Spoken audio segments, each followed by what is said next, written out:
Hamilton just reissued a Vietnam-era legend, and in today's video, I want to review this watch and share with you why I think it could be the best field watch you can buy today. So to celebrate 250 years of America, Hamilton has re-released the FAPD 5101, which was the original navigator watch issued to the United States military in the 1970s for the Vietnam War. This watch is going under the name of the 36mm Hamilton Khaki Field Mechanical, slotting right into the Khaki Field Mechanical lineup with the 38 and 42mm versions as well. This watch has some key differences and advantages to those larger sizes, but also has a couple drawbacks. So in today's video, I'm going to go ahead and review this watch and talk about it and see if it really is the best reissue and best field watch you could buy today. Now, before we jump into the stats and specifications of this reissue, I'd like to give you some background on the piece it is based off of, the Hamilton FAPD 5101. As I mentioned moments ago, this was the original navigator watch given to the pilots of the Vietnam War, and it actually was produced in a very short window, only in September of 1970,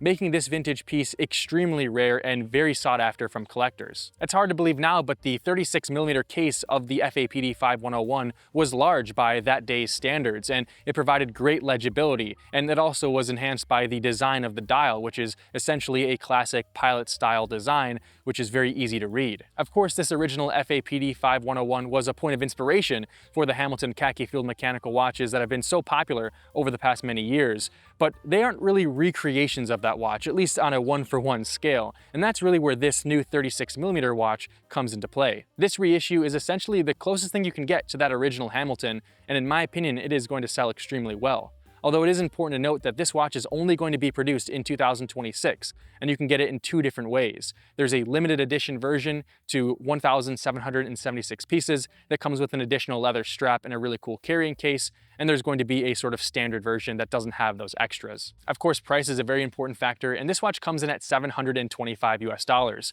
and that's pretty much in line with the 38 and 42mm versions of this watch.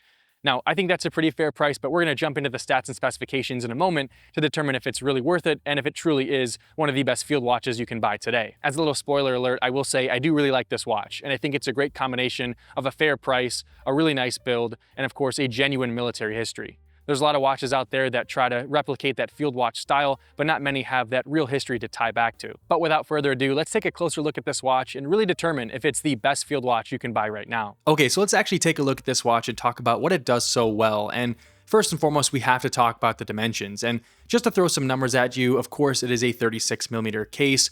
It has a 46.2mm lug tip to lug tip measurement.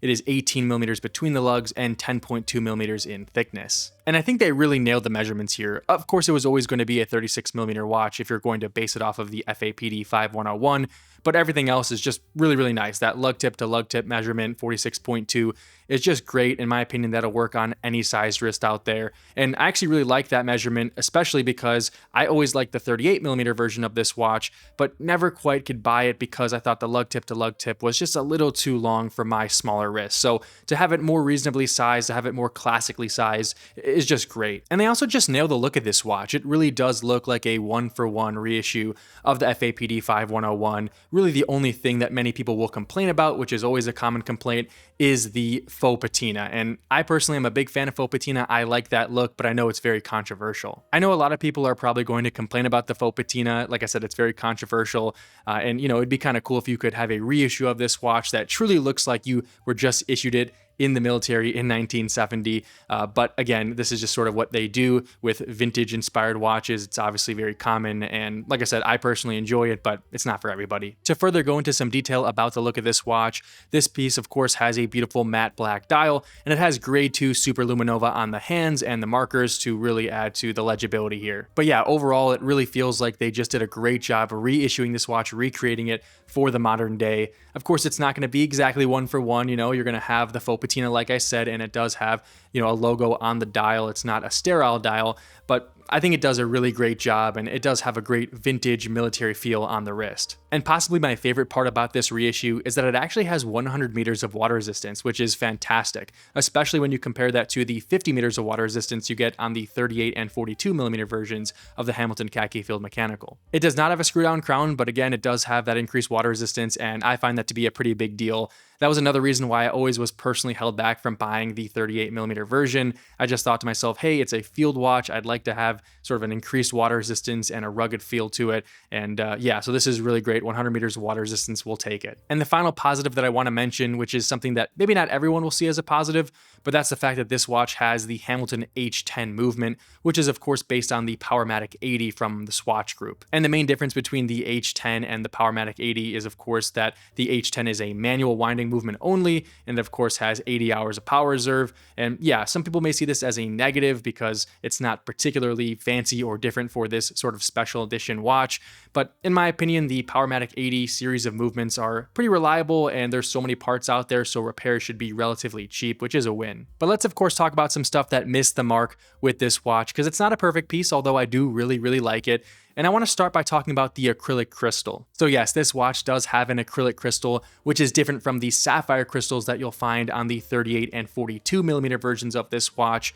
And although I do like that they are staying true to the original FAPD 5101, we do have to admit here that the acrylic crystal is still a compromise. There certainly are some advantages to an acrylic crystal, most notably the fact that you can buff out scratches with something like Polywatch, but in my opinion, I would personally rather have a sapphire crystal here. The next negative is something that I find maybe a little bit controversial, and that's the fact that this watch actually has fixed spring bars, which again is something that they did to really stay true to the original watch. And once again, I can appreciate the authenticity of this piece and really trying to replicate the original watch.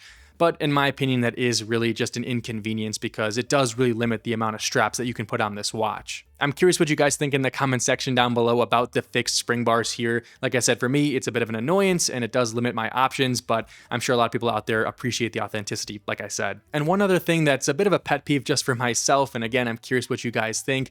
The one that I purchased was the limited edition one of 1,776 pieces.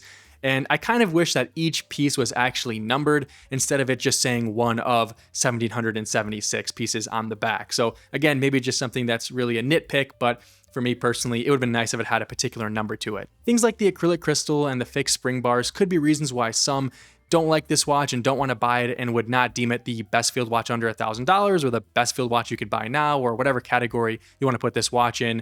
But at the end of the day, I purchased this watch myself and I was able to overlook those things. And I really think it is pretty cool at the end of the day that they stay true to the watch. And again, despite my complaints, I really think it's a great overall package. So what is the final verdict? Is this the best field watch you can buy? Is this the best reissue you can buy today? And in my opinion, I think it arguably has that title. The field watch space is just super full of tons of watches. It feels like there are just infinite options really to choose from, and not many of them have an actual military history to tie back to and to really legitimize the look and feel of that watch. And that's what this Hamilton 250th anniversary 36mm Khaki Field Mechanical really does have that others don't. To me, there's something just really special about a watch that truly has history tied to it, and it's not just a random assortment of good features or good specifications on a field watch. It truly is something a bit more special, a little bit more distinguished, and like I said, that's exactly what this watch is for me. It remains to be seen if they're going to produce this watch outside of 2026. They did say it will be exclusive to this year, but I really hope they expand the production because this is a really spectacular watch. I think it really fits in well with the 38 and 42 millimeter versions of the Khaki Field Mechanical. And in my opinion, it is truly one of the best reissues you can buy right now, one of the best field watches you can buy. And I just love so much the true provenance that comes with it. As I mentioned, it's not going to be a perfect watch for everybody. The acrylic crystal, the fixed spring bars, those types of things could possibly annoy people out there. And like I said, it was something that I truly had to consider when making this purchase. But I really do think this watch overall is a great package. And at $725, I think it's a pretty good deal. But let me know in the comment section down below what you think about this Hamilton 250th anniversary 36mm Khaki Field Mechanical. Are you going to consider buying one? Do you hope that they produce this watch outside of 2026? Just let me know all of your thoughts on this piece in the comment section down below. And if you enjoyed this video, I would greatly appreciate it if you can give this video a like and subscribe to the channel, and I'll catch you guys in the next one. Thank you.